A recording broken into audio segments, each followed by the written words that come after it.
hear Jesus pray.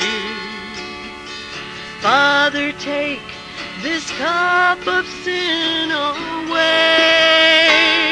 How could they not see the first drops of blood shed for me was on his face, his gown, on his body and on the ground.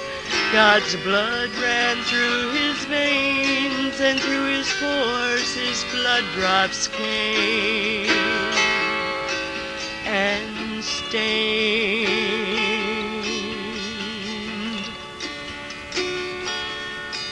Jesus had to deal with man's cruelties.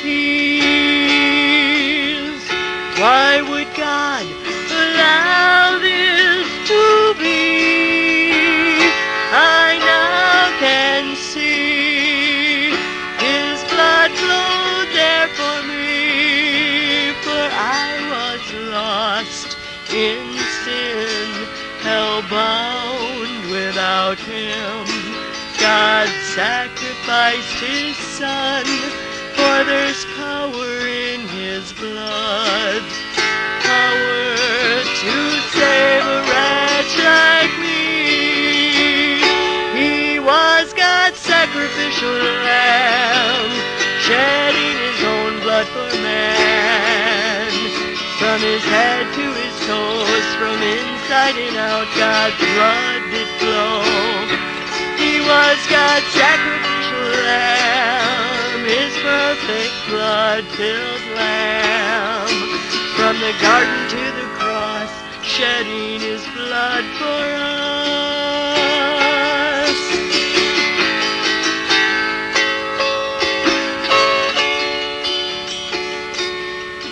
So much blood was shed before Calvary. Would there be enough blood left there for me?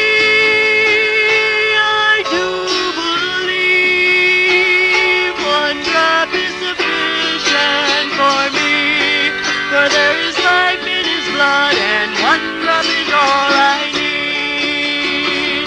He had enough to bleed in the garden, enough to line the streets, enough to drench the old rugged cross, and to cover God's mercy seat.